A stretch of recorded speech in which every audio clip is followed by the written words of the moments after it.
How do dismissive avoidants approach intimacy when emotions feel too dangerous? Sex reveals everything about how someone handles vulnerability. With dismissive avoidance, physical intimacy becomes a battlefield between their deepest desires and their strongest defenses. They want connection, but fear the emotional exposure that comes with it. Most people assume avoidants are just naturally less sexual or less interested in physical intimacy. That's completely wrong. Avoidants often have intense sexual needs, but they approach them in ways that protect their emotional boundaries. None of this is accidental.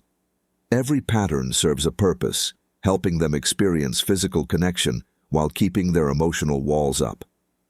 The triggers behind these patterns show how their mind reacts when independence feels threatened. Pattern 1.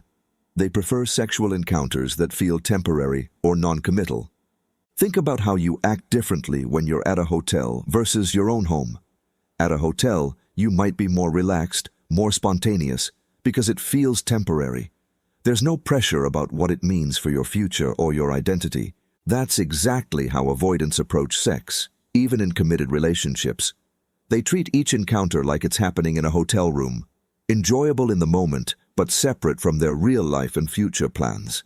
Even when they're in a serious relationship, they prefer sex that feels casual, spontaneous encounters over planned romantic evenings, quick connections over elaborate setups with candles and music, sex that happens without too much build-up or emotional context. This isn't because they don't care about you. It's because anything that makes sex feel permanent or significant triggers their fear of being trapped. The more romantic or emotionally loaded the setting, the more it feels like commitment they're not sure they can handle.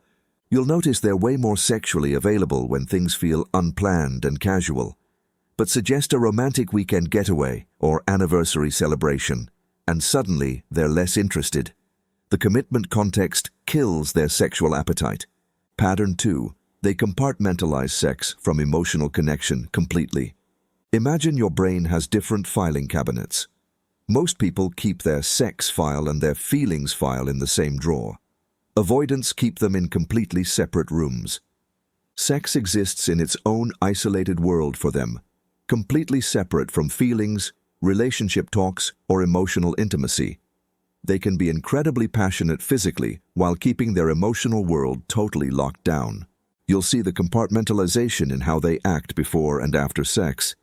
During the physical part, they might be totally present and intense, but afterward, immediate switch to practical mode. No cuddling that turns into deep conversations, no post-sex emotional bonding. Back to normal as fast as possible. Physical pleasure doesn't require emotional vulnerability, which makes sex feel safe when it stays purely physical, like enjoying a movie without having to discuss what it means afterward. The moment sex starts connecting to deeper feelings or relationship conversations, it's like someone asking you to write an essay about that movie. Suddenly, it's not fun anymore. Pattern 3. They use sex as emotional regulation rather than connection. Most people use sex to get closer emotionally. Avoidants flip the script. They use it to avoid getting closer emotionally. Think of sex like a pressure cooker valve for avoidance. When emotions build up too much inside, they use physical intimacy to release that pressure instead of talking about what's bothering them. You'll notice they want sex most when they're stressed, after arguments, or during difficult periods. Not because they want to make up or connect deeper, but because physical intensity helps them manage emotional intensity they can't handle directly. Physical release helps them regulate emotions they don't know how to deal with through conversation or vulnerability. Like using exercise to blow off steam, except they're using sex. Emotional overwhelm is like a smoke alarm that's too sensitive. When they're feeling too much internally and don't know how to deal with it, sex becomes their outlet, like opening windows to clear the smoke. Pattern 4. They avoid eye contact and emotional presence during intimacy. You know how some people close their eyes during scary movie scenes? Avoidants do something similar during sex. They're physically there, but emotionally they've checked out. They prefer positions that don't require face-to-face contact. Any talking during sex stays purely physical rather than emotional. They seem to mentally leave even while their body stays engaged. Even during physically intense encounters, they remain emotionally absent. They might close their eyes, avoid looking at you directly, or focus entirely on physical sensations while mentally disconnecting from the emotional side of what's happening. Intense but hollow. That's the kind of intimacy they create. Fully engaged with your body, but not really present with you as a person. Like having sex with someone who's half asleep emotionally. Looking into someone's eyes during physical vulnerability feels too revealing, too dangerous for their protection system. Eye contact or emotional presence during sex creates a level of intimacy they can't handle. Pattern 5.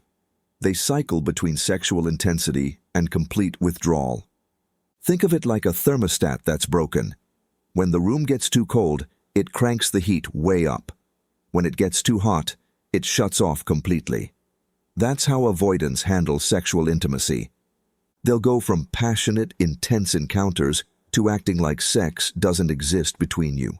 Hot and cold cycles where periods of amazing physical connection alternate with them becoming completely sexually unavailable. This isn't random. It's their way of trying to balance conflicting needs. They crave physical connection but need emotional distance. The intensity phase satisfies their physical needs, while the withdrawal phase gives them back their emotional equilibrium. During withdrawal phases, they become completely uninterested in physical affection.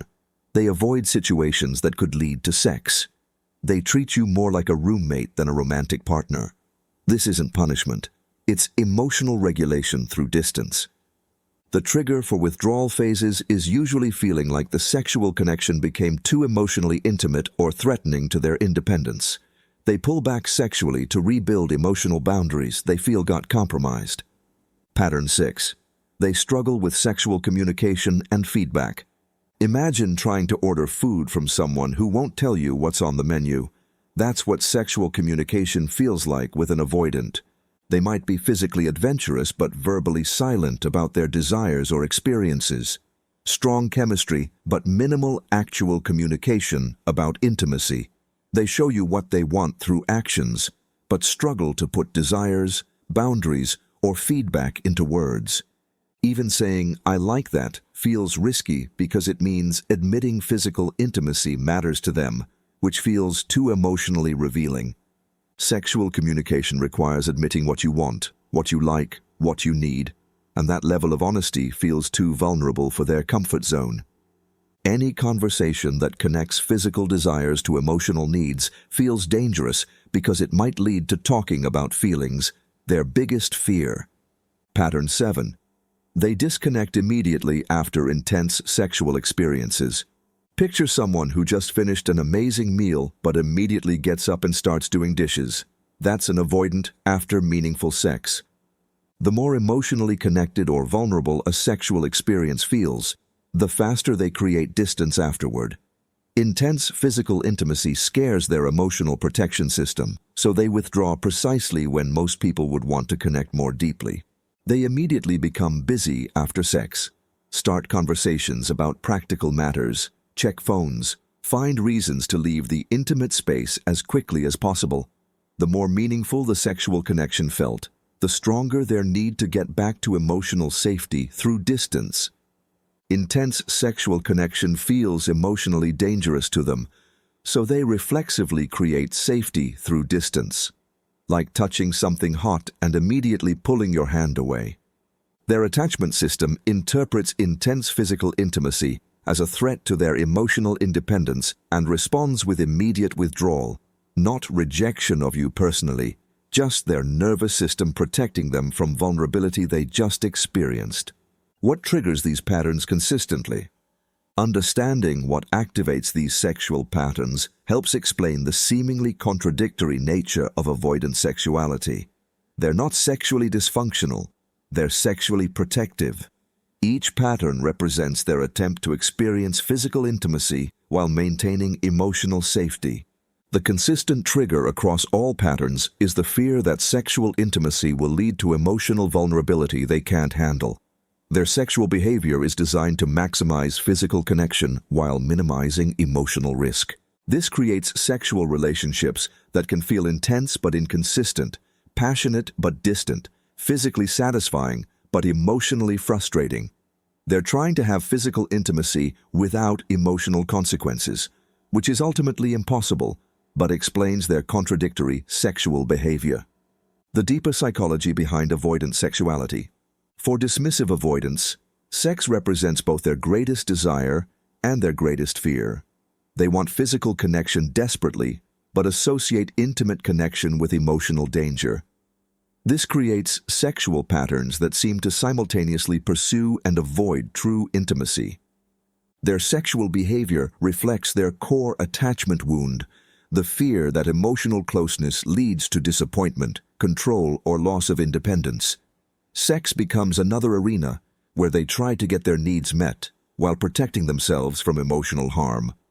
Understanding these patterns doesn't mean accepting sexual relationships that don't meet your needs, but it does explain why traditional approaches to sexual intimacy often fail with avoidance, and why their sexual behavior can seem so contradictory.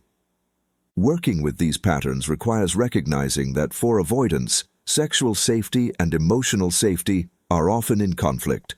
Creating sexual relationships that work means finding ways to honor their need for emotional protection while still maintaining genuine physical and emotional connection.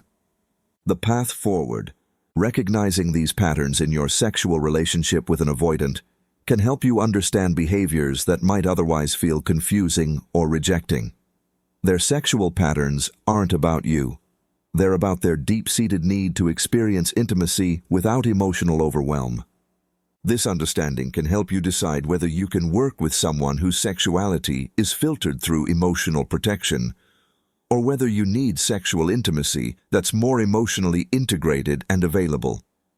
Sexual compatibility with an avoidant requires patience with their need for emotional safety during physical vulnerability, understanding that their sexual patterns serve protective functions, and finding ways to experience sexual intimacy that doesn't trigger their attachment fears. Have you noticed these sexual patterns with an avoidant partner? Let me know in the comments which pattern feels most familiar from your experience.